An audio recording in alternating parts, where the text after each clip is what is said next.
Congratulations, you've made it to our very last flipped video for this unit. And I will warn you, this stuff can be a little bit tricky, so you just need to practice taking it step by step. This is about what we call composite polygons. So our learning target is I will be able to use the properties of polygons to find measures of angles in composite figures. So all you need to know about this word composite is that it means the combination of two polygons. So all of these pictures here, when you put two polygons next to each other and they're sharing a side like that, those are composite polygons. All right, so just diving right into this first example, we want to find the measure of angle ABC. So if I trace ABC, I see that that's this angle right here. I'm going to color in light blue. Before I can jump to finding that, I need to find the other angles. So first measure of ABD right here will help me out, and that is given to me as 140 degrees. Next, I want to find the measure of CBD. So CBD is this other angle given to me that is 60 degrees. It's our nice equilateral triangle there. So now this next step starts to get at why, like what all of these angles mean. So we've learned that supplementary two angles on a line equal 180. Well, if you look at this point here, we found that this part of it is 140. This part of it is 60, and we're looking for the other part. So if I draw a zoomed in picture here for you, we found the purple part. We knew the blue part, and now we're looking for this light blue part.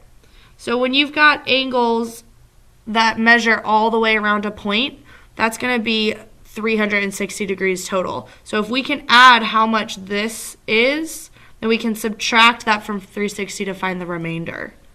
So I've got that ABD is 140 and CBD is 60. So when I add those together, I get a total of 200 degrees. Well, now that purple plus the dark blue, if I subtract that from 360, I'm going to find that this light blue part is 160 degrees. And that's it. So with these problems, it's very important to look at what is labeled and read what type of problems we have. So for example, this one over here, it says that this shape, CKGS, is a square. We need to find the measure of CKM, angle CKM. So I'm going to draw my dark blue mark right there. Do I have any angles labeled here, just like I did over here? I only see one, but I did find out that this shape is a square. Well, from an earlier notes this unit, I remember that squares have 90-degree angles, so I'm going to mark those in. And that's going to help me see that angle CKG is 90 degrees. Now I see this 108, angle MKG. That's 108, so I can fill that in right here. And now I see I've marked all the way around my point. So I want to make sure I find all those angles around until I'm left with just one part that I don't know. So now I've got that MKG is 108 plus CKG is 90. So that gives me a total of 198 degrees. And if I subtract that from 360, it's going to tell me that this dark blue part that I'm looking for is equal to 162 degrees. And that is my final answer. All right, just a little bit more notes that we're going to continue on the back. So if you flip it over, you guys have probably seen the word trapezoid before. It showed up on our quiz, but we haven't learned about it yet. It's a quadrilateral, so it's got four sides, and it's got two parallel lines, so the top and the bottom are parallel. But if you look at these angles, do any of them look congruent?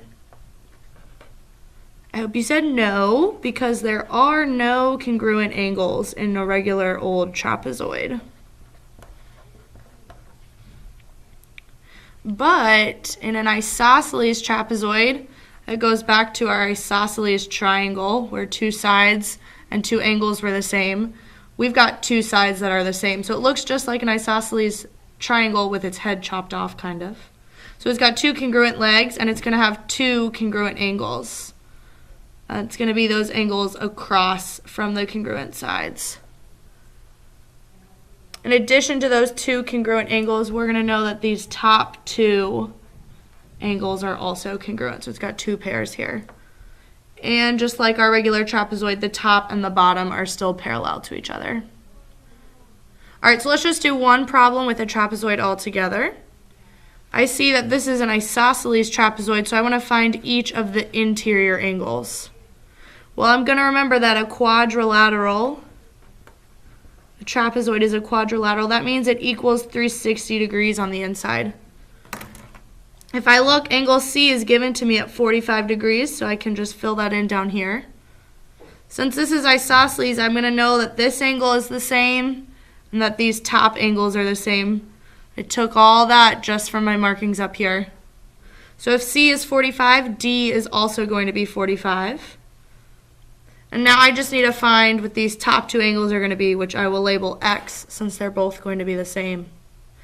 Well, if my quadrilateral equals 360 degrees, then I know that 45 plus 45 plus X will equal 360 degrees.